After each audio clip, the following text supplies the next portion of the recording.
Okay. Morning. Are we, sorry, the chap in the, are we good? Adam, we're live. Thank you, Adam. Morning, everybody, and welcome to the December edition of our ASELA Joint Committee meeting. I've restructured things slightly different this morning. We've got a formal part to the agenda which will take round about the first hour. And then we'll go into an informal session a bit latterly. So I'm kind of condensing the informal agenda, if that's okay. So first item on the agenda is apologies. I'm seeing a few empty chairs. So what do we know? Apologies received, or people might be running late? Haven't had any apologies, so I think it's people running late. Okay, so let's see how we get on. Okay, I notice Kevin's not here. Who else is? Dave? Councillor Blackwell is also running late. Rob? Councillor Stephen George is also running late. Okay, all right. Okay, good. Well, hopefully they make it in a soon amount of time, short amount of time. Okay, declarations of interest. We all know the rules around that. If there are any, please declare, especially when we go into the item. If not, we'll carry on through. Item 3 is the minutes of our previous meeting, which was 20th of October. And you can see them, pages 1 to 6 of the agenda. Are members happy that those are seen and signed as a correct record? Agreed. Very good. Right, Chairman's report, verbal update. Bear with me 2 seconds. Page 7. Oh gosh, this is where it all goes badly. Here we go. Page 7. That's your verbal update. No, I haven't got it. That's what I sent you. Oh, thank you, Scott. Very helpful. You didn't you? Sorry, page 7 actually goes on to item 5, doesn't it? Anyway, does. Doesn't matter. This is your Doesn't verbal matter. update Okay. about the Way Day. Okay, tune in. Okay, so obviously, yeah, we did have a pretty comprehensive and I think was successful away day on the 15th of December. It wasn't on the 15th of December. It was about a month ago. It was last month, November time. November, yeah. And look, I think we had a great attendance, members and officers, and Inner Circle did a pretty good job actually of facilitating that for us. And there was a lot to take away. And some of that informal session, I think, after this formal session, is really to talk about that and keep some of the momentum going on it. It was all about really checking our shared understanding of the opportunities and benefits that ASELA can bring. I think we have regrouped on that, and we'll talk that through a bit later on. About strengthening our commitment to collaboration. There's a couple of things I want to bring up about that during the course, maybe of this meeting as well. And then, of course, just agreeing the next stages. So, Scott, can I ask you, the Inner Circle report, have we got a summary of that? Is that kind of this here, or are we going to go through that at a separate session? We've got that for the informal session. We're going to work through that. Yeah. Good, thank you.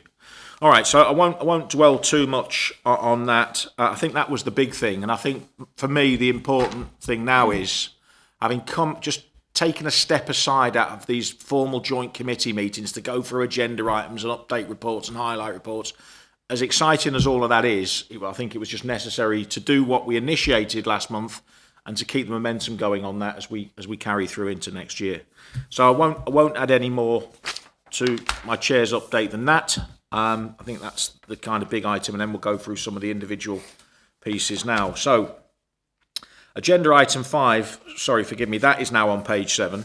And this, Rob, you've drafted this report for us, but this is effectively the handing over of the Secretariat to Southend. Look, it's a decision in that we agree to, or note, or I suppose agree that Southend are going to take that responsibility on. Do you want to add anything, Rob, to what you've said, or make any comments? I think the report's fairly straightforward. Yeah. It's basically seeking the Joint Committee's approval to transfer the Secretariat role from Thurrock to Southend-on-Sea, and I think that's probably helpful in the sense that Southend can probably provide that level of support required to the partnership at obviously a challenging time for Thurrock. Yeah. Any other questions or comments on that? Seems to be a practical thing to do at this point in time, and I think, Rob, it remains for us. We all do this as a team, but we accept that's quite a big part of what we do. So we appreciate Southend stepping into that space and taking that function on, because I know it takes resource to do it, so we appreciate that. Okay, so can I take that as agreed that we transfer that across to Southend? Good, thank you. That's done. So agenda item 6 is our joint committee finance report, and we can find that on page 9 of the agenda pack. Again, give me 2 seconds. I'm just trying to get to the page. So Elizabeth, obviously you've put this report together for us.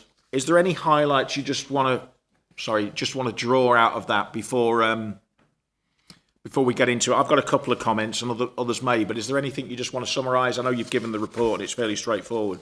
So following the feedback from the last quarter's meeting,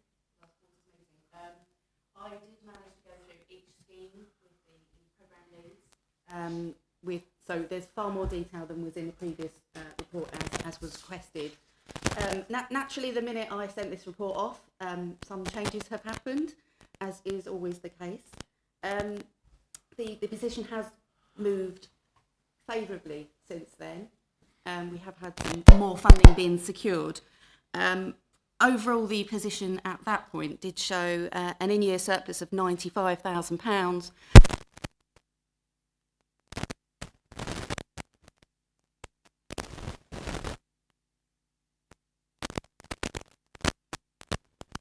Would mitigate the deficit, but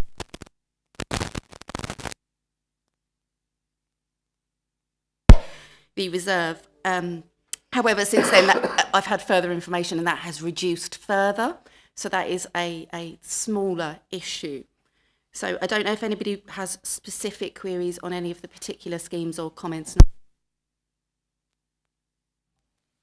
Anybody? I've got a couple of comments, but I'd rather turn it to the room first, if anyone's got any comments. If not, that's fine. I'll kick us off. Couple of points. I think what would be helpful, and it may help you, it certainly helped me, is when we look at the expenditure, and we know that the biggest part of any expenditure typically is the human resource that goes into driving some of these programmes forward. And I just think it'd be helpful to maybe take that down a level. So, and when I say take it down a level, I really would have, I mentioned this the other day, I think, Scott, on a call. It'd be helpful for me, and I've no doubt helpful for you, Elizabeth, because you're newer to this than I am, just to have some sort of organogram of who's doing what and which names are linked to which projects and who's driving which projects, what are they doing. And I know we get the progress reports, but that I think would be really helpful. And even just knowing what the overhead is for those individuals. Because, you know, all of us, when we're in local government looking at our finances, we should be looking at who's doing it, how much is it costing us, and actually what are they delivering on the project. Because if we're not doing that, then we really haven't got the level of detail that we need to have a serious conversation about it. So can I ask that somehow, do you want to come in on that point, Scott? Yeah.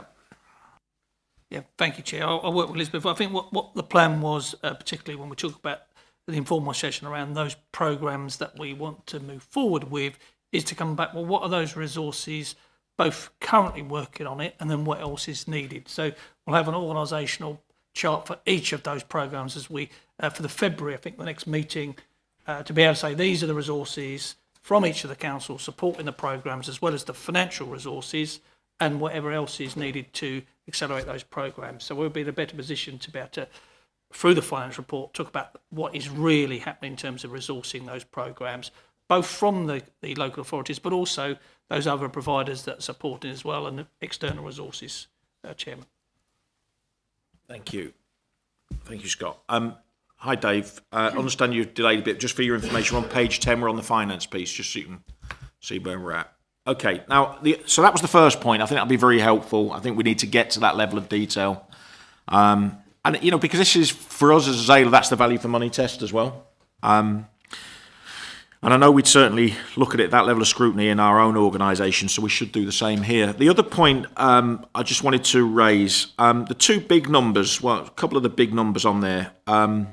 The digital programme, you know, we see a big number on there and we can see the expenditure, but we know that that is yielding results. We had a great update from Michael last time we were together in October, and we know that that's a success story for us. Some of the other big numbers on there, money in, Sea Park Highways England cash, 7.75 million quid. And then the expenditure, the planned expenditure for that is 865. So effectively, we've got money in or money due in from Highways England, which covers the bulk of it, and then the money out is the delivery of the physical infrastructure, or at least part of it. And the balance of that is the overhead, I take it, of having somebody administrate that. So you do the maths, 750 minus 865 leaves you about 115 grand, and therefore I guess that's the cost of administrating that project. All right, that's my take on it.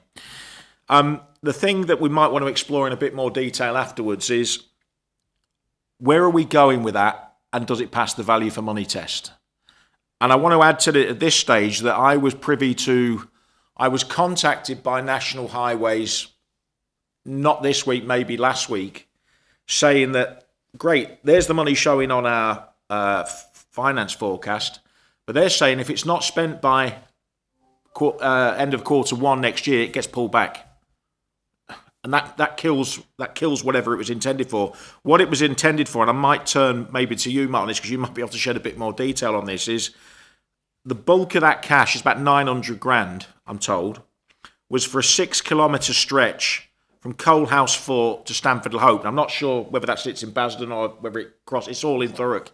So there's a risk around that money, putting it frankly. If Highways England saying to me, until you get procurement underway and get it, and they were waiting for some civils information by all accounts, which we haven't provided. If they don't get it, then that money gets sucked back into National Highways at the end of the financial year, and I totally get that. Who wouldn't? So that's a risk. But what I don't know, and this is probably where we need to have another conversation, not necessarily linked to this, is how intrinsic is the 6 kilometres from Coalhouse Fort to Stamford Le Hope to the overall Sea Park project, or was that a one-off infrastructure project? And I might be throwing something at you there, Mark, that's unfair, but I'm just telling you what I know based on this email. So we'll have another discussion. Did you?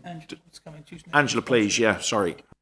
Thanks, Chair. As the Chief Exec lead for Seed Park, I can answer those questions.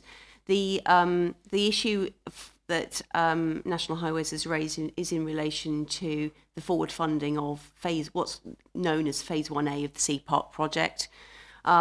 That money is all committed and will be committed by the end of the financial year. Whether the works themselves will be completed is a different matter, and it's likely that those will stray into May. The conversations that need to be had and will now be had with National Highways is whether or not they regard the commitment of the funding to be sufficient for their accounting purposes, because at this point they've always worked on the basis of works completed and invoiced accordingly. To my mind, Chair, that if work is commissioned and contracts are entered into, then spend is committed for accounting purposes in this financial year, irrespective of whether the invoice is actually paid in this financial year. So that should be sufficient to satisfy National Highways. But I met with the programme manager yesterday, and that's being progressed as a matter of urgency.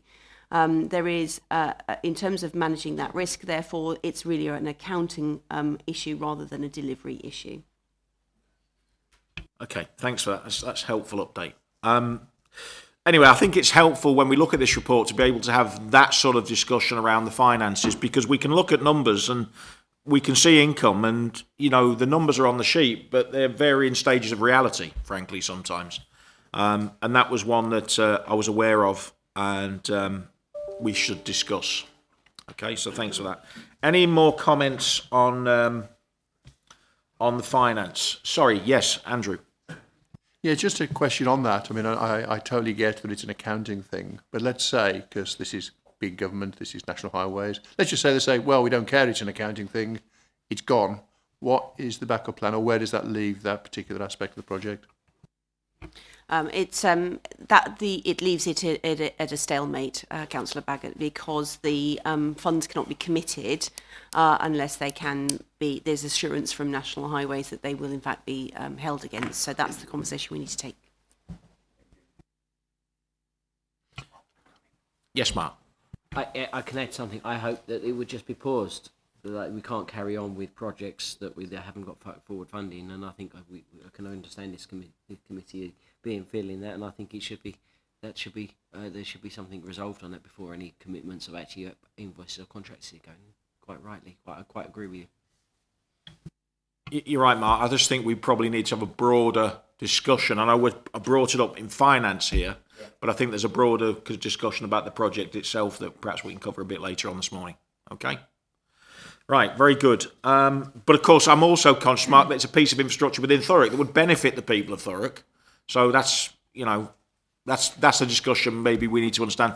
You know Thurrock, the rest of us don't as well. So that's why I think that's a discussion around the concept rather than the finances, if you like. Thanks, Mark. Okay, no more comments on the finance. So can we take that as a noted report? Okay, thank you.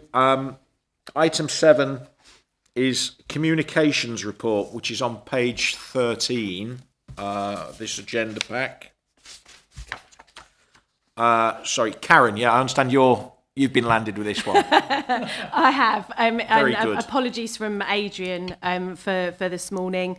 Obviously you have the paper in front of you. Just to summarise that, since the last meeting, the ASELA South Essex website has been updated to better reflect the key themes as agreed with leaders, and there's been some positive coverage about ASELA and the Joint Committee as a whole following the last meeting, which was really good to see, and also coverage on the matter we were just talking about, actually, the funding from National Highways and the work that we've been doing with them, also alongside the full fibre network agreement with them too. So some really positive coverage there.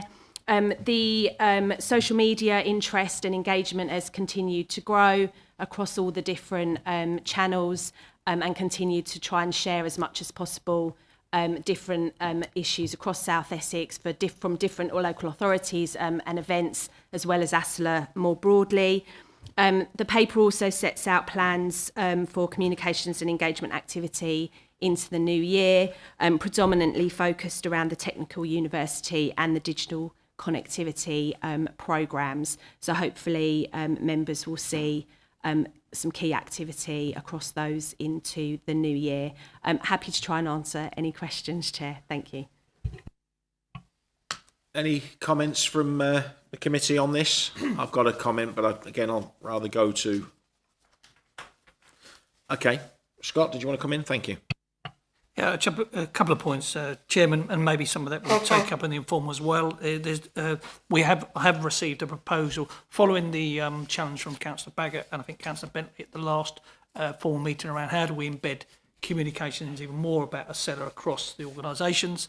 I asked Adrian to do a piece of work, which he has done, how we could, as we move forward in the programmes and the organisation resources we will be talking about, how do we then also bring the comms embedded in each of the programmes across the organisation. So proposal around a comms lead from each of the organisations supporting each of the programmes and then meeting regularly. So there's a proposal that how we then take it on rather than just reliant on a external resource in Adrian. And equally, I'm sure it was something that you'll raise is around the, we've got a pitch around which was from the idea around how do we brand ASELA, and also there's the name as well, which you may want to pick up, I'm sure, at the next session. Okay. Thank you, Scott. Andrew. Yeah, just on Scott's point then, when does that proposal move from being a proposal to actually manifesting as an actual, let's do it? I can answer that, Chairman. Please. I suppose for me, when you have agreed these are the programmes we want to carry forward and the resources, then it will have then that comms resource support in each of those programmes. They're ready to go, but there's no point doing that if we decide that we had, for example, if we're not going to move forward on one of those programmes in the same way, it would be pointless to set that resource going. So they're ready to go as soon as we are agreed on how we're going to move forward with the existing programmes. Does that answer your question, Andrew? Yeah, sort of. A little bit. Yeah, I just think that, you know, you make the principal decision, it doesn't matter what the programmes are, you make the in-principle decision that we're going to have an organisational structure which embeds the comms into the work programme stream. Then it doesn't matter how many work programmes you've got or whether you've got no work programmes, you then cut your cloth according to what you're doing. And it's just making that decision, because I don't see that we've made a decision yet. We said, in principle, it would be nice to. Where are we saying this is what we're going to do? So I can bring that report back to the next committee meeting. I mean, you can make that decision now that we endorse each a comms resource from each of the councils to support each programme. The recommendation is basically the Basildon resource would support the overarching programme with the chairman and myself, and then each of the councils would put the resource in to a programme their leader was sponsoring. So they would then be embedded. So that's the proposal in principle, Councillor Baggett. Hi, Rob, I saw you indicate. Yeah, just a thought really, and I guess it links back to the previous report in terms of the finance as well. So I was looking at section 4 in terms of the channel updates, and I was wondering whether each of our sort of programme leads should probably get in the discipline of doing that sort of monthly update in terms of progress. So quite an easy read, short paragraph, which could then be uploaded onto LinkedIn, the website, and then also that sort of text could also sit alongside that finance report. So it would be wouldn't just be a report on the numbers, but it would be a qualitative sort of update in terms of each of the programmes as well, which might get a bit more traction around delivering and communication. So just thinking about that monthly update from each of the programme leads, I think might be helpful. Yeah, I think that's a good point, Rob. And I know when we go into the session after this, we talk about the programmes more, maybe in a bit more detail in terms of where we're going, direction of travel, some of them. But what we do know is we've set ourselves up where you've got a joint chief and leader, programme lead, if you like, on each of these things. And when we, you know, it's good to see the growth, but in some cases we're growing from a pretty low base, which we accept. You know, actually Twitter growth 4% from a base of 58 it's heading in the right direction, but that's about all I'll say about it, if I'm honest with you. Having said that, I'm guilty of not being a user of Twitter myself, but I do use LinkedIn quite avidly, and I'll always take the opportunity to try and tag in South Essex or whatever, so it just gets a bit of, even when we're doing something in our own districts or areas, it's about thinking, yeah, this is not just about Brentwood, but actually it's about South Essex as well, and trying to think that way. But the point, and just to build on what you were saying, Rob, is if we're going to be ambassadors for our programmes, I'm afraid we're into this space, aren't we? Because we're leaders and we live in the modern age of using social media like LinkedIn, which I think is one of the better channels I think we've got, because we're very much, what's the right word? We're corporate, we're regional, we're strategic in what we do, and I think that sits better in LinkedIn. So it's good to see the followers going up on that. You know, we're pushing maybe 500 soon enough. But if you're not on LinkedIn, or you're not using it frequently, but you are an ambassador for a programme, an ambassador for South Essex, just try and think of that. I'm probably one of a bigger fan of LinkedIn than most of the other stuff, to be honest with you. Anyway, there was going to be another point I was going to make, but I'm going to go to Simon first while I'm just trying to remember what that was. I've remembered. Thank you, Chairman. Look, I think the reputational side of our communication where ASELA is concerned has improved hugely over the last 2 or 3 years. So I don't think we should beat ourselves up too much in the sense that we've come a long way and this is all good stuff. But then in the interest of continuous improvement, we're not really where we want to be. But of course, how do you communicate unless you've got sound products that you're marketing? But if I talk to members within Rochford and I say ASELA, I still get a very blank look. And that's worrying. The very people that should know more about ASELA don't. Let's be blunt about it. We publish the agendas, they're for public consumption, they're there. We did issue newsletters. I think there's been a bit of a lapse in terms of progressing. So this is all good stuff, but it's not good enough. Because we're not getting ASELA out there. But I realise it's a chicken and egg. Until you've actually got the products to actually market, you can't link the name. And I was always very proud when I saw ASELA Digital. No one knew what the heck ASELA was in the public marketplace, but they just saw ASELA Digital going into, laying cables for broadband and internet into public buildings, and we should be proud of that. But I don't think we do good enough. I mean, you see a hole in the road, it's blooming roadworks, there's traffic lights, it's holding us up. We need, and I know the chief exec of Brentwood and Rochford has made the point, we need a sign saying, broadband being delivered by ASELA Digital. There's some basic stuff that we need to be doing a little bit more of. So on one side, I want to sound critical, but on the other side, I want to sound very positive about where we've come from. But I think we need to do more, and it is sometimes like pushing water uphill, to try and improve the branding of ASELA. Because I think we've come a long way, but I think we've got a lot further to go. But it worries me, and I'm looking back and sort of saying, I believe I gave a commitment to Rochford councillors that I would bring a regular report to Rochford Council, just to raise the profile. But I can't actually remember when I last did that report, if I'm self-critical, of saying we need something on the council agenda. We need newsletters. We need to get our voice out there. This is good. We know what we're doing. I think we've overcome some of the political issues of ASELA, but I think we've still got a way to go. But I do actually want to be positive in sort of saying, let's constantly have the drains up on communication. It is water being pushed uphill. Thank you, Chairman. Thank you, Scott.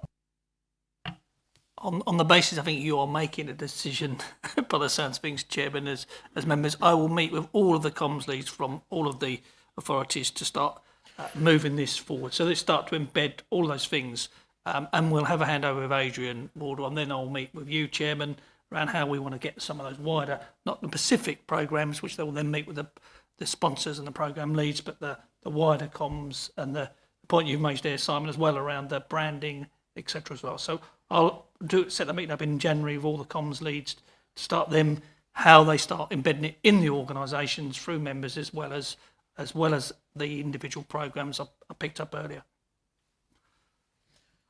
Okay, thanks. Yeah, so linked to that, the thing I was... sorry, Karen. Sorry, Chair. Thank you. I'd just echo what Scott was saying. Really helpful feedback. There will be a newsletter issued to all members and the other partners this side of Christmas. So following the Joint Committee providing an update, so wanted to give that assurance. I know Adrian's already got the majority of content for that. And as Scott said, I know Adrian's met informally with comms colleagues across South Essex, and there is a real appetite to get more involved in ASELA more generally, as well as the specific projects. So I know comms colleagues are supportive of that approach, and I think Scott's suggested way forward is absolutely right and in line with the conversations we've been having too. Thanks. Thanks, Karen. Andy. Yeah, just picking up on Simon's point, I mean, at the away day, I know Councillor Bentley did suggest that ASELA might actually be, or it might be good for it to be renamed, and he suggested South Essex Councils. I just wonder whether we've actually put any thought into that, because if Councillor Bentley wants sex, why shouldn't we just let him have it?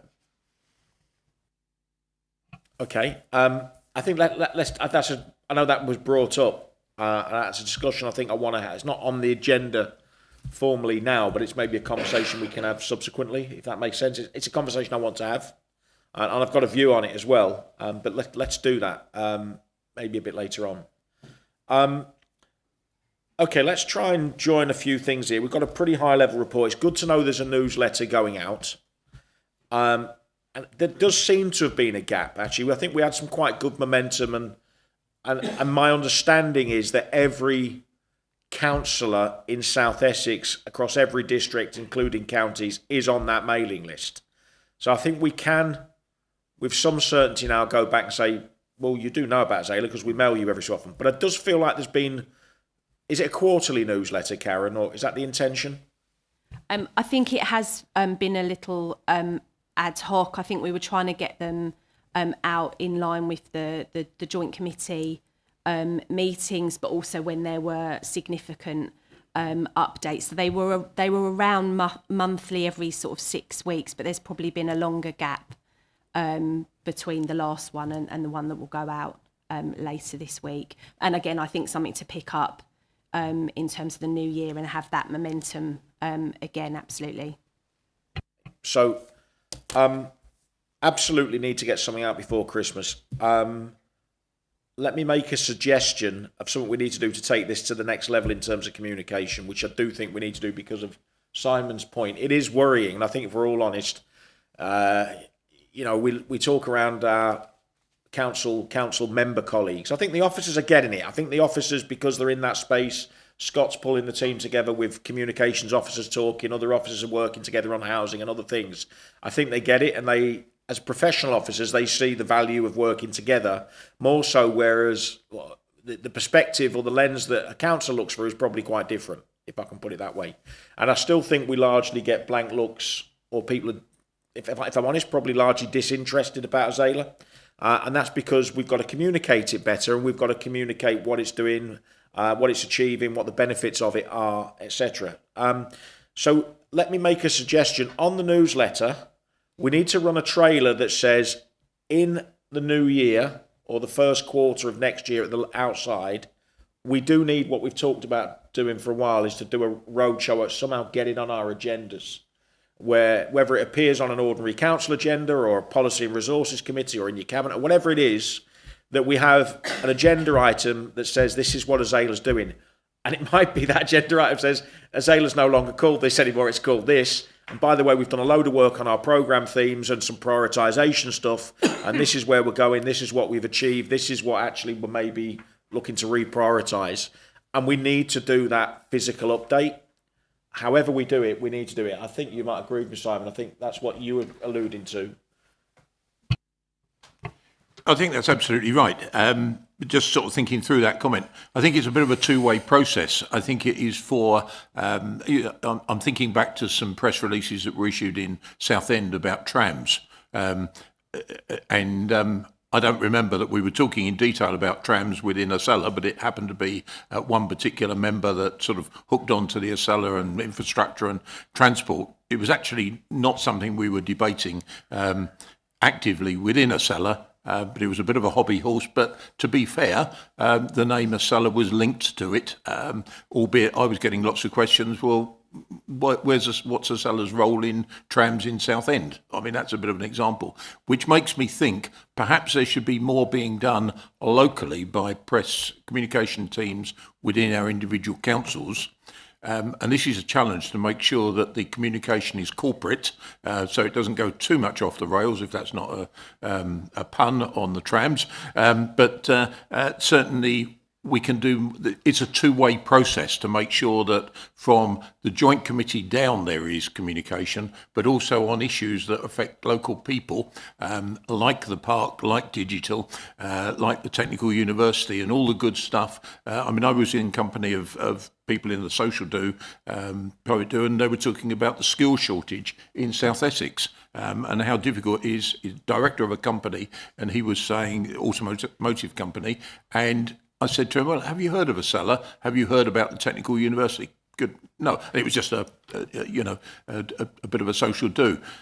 So there's a story there to talk about what we're doing locally and try and bring all of that together. And then if Rochford issues a press release, it may be, oh, Brentwood, yeah, we've got the same sort of thing, bit of a different slant on it, so we can do the same thing. Got to be corporate, but at the same time, it's about how ASELA is affecting the key work streams within our local area. So I think moving forward, we could do more of that. Okay, thanks, Simon. So just drawing it back in, because you want to get this newsletter out, I'm thinking of a section on the newsletter that says, but coming soon, inverted commas, dates to be advised. We need to, whether it's a roadshow, let's be honest, I'll do it. I'm happy to commit to do a little tour. If people think, who's this ASELA, who's the chairman of it? Do you want to tell us what's going on? I'm happy to do that if that helps. And there's a bit of a commitment there to get round maybe 6 or 7 authorities to do it, but I think we need to do it. And I think we need to do it because if you think of the context of where we're at, as far as I'm aware, we've got one more joint committee after this, which is in February, then we're in election period. So I think we need to do it by mid February. Probably actually have achieved it before we meet the next joint committee. So if we go out there and put that in the newsletter, then there's a commitment then to do it, and then we need to work out some logistics. So it puts a bit of pressure on us, but I'm prepared to step in and do that because I think it's necessary. Because the last thing we want, we can't keep sitting here going, if we talk about ASELA and people look at us with a blank face, we can't keep saying that. We've got to fix it. So let's fix it. Can we do that? I'm prepared to step up and do it. Other people are prepared to step up. Well, that's my proposal. But I do feel there's a necessity to do it. Again, other people might have a view, but I think we need to do it. Andrew. I don't disagree at all, but I do think, and this is just me, that the way we are communicating is archaic. It's very 18th century. We might as well get calls and pens and write outs to people about the newsletter. You know, there should be video content. I mean, you know, for instance, each of the relevant leaders of each thing saying, this is what we're about. If you've got a project lead, this is what I'm leading on, this is the project. People are tuned into being able to watch now in the TikTok world and the YouTube world of getting little videos that they can watch on their phone and everything else. They're not going to read big, boring reports and things like that. And we just need to get more tapped in to how people are using social media. And I don't think we're anywhere near that right now.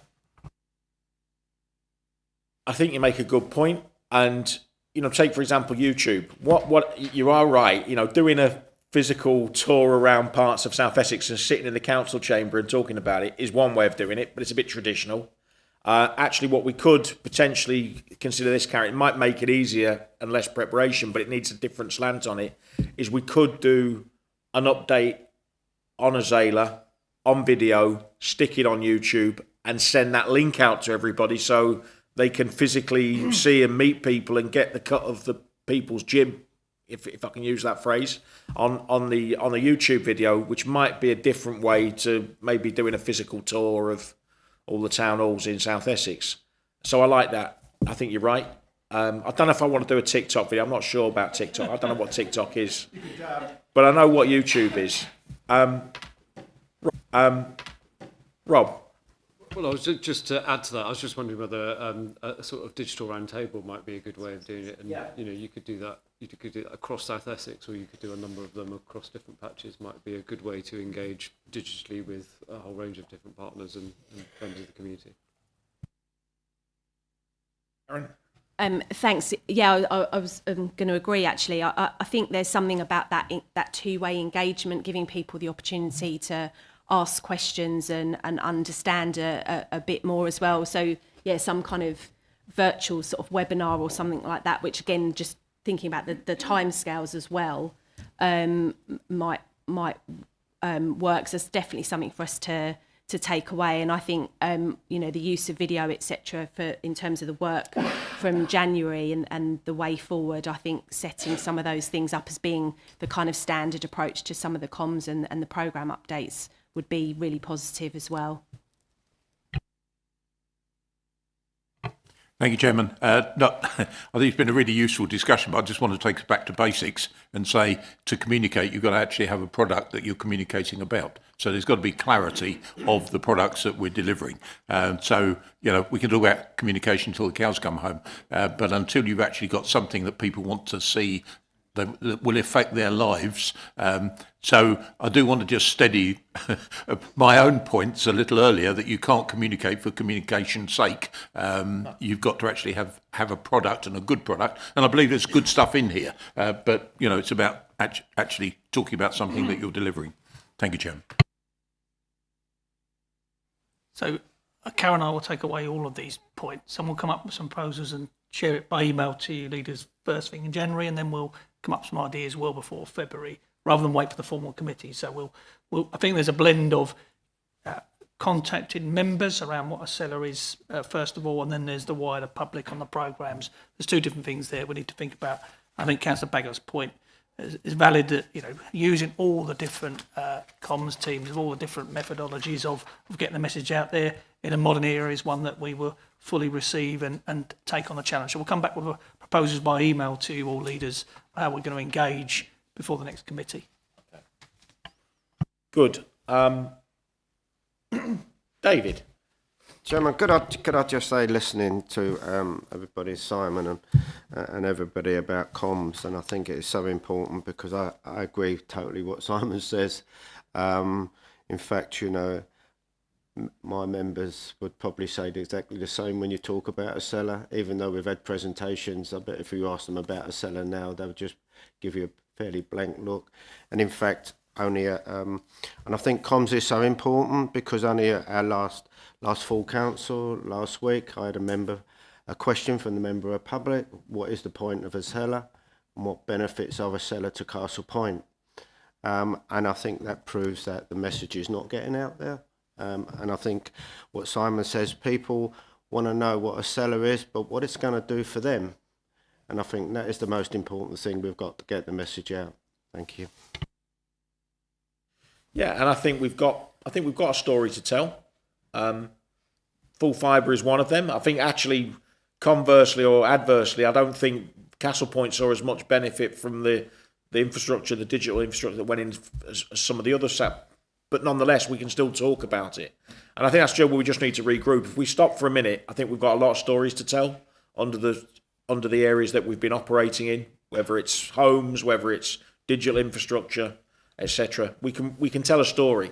But you're right, we do need to do that. So leave it with you, Scott. But I do think that's to me the big task, the action that comes out of this report, if that's okay. Okay. So if members are happy to move, Jonathan, sorry.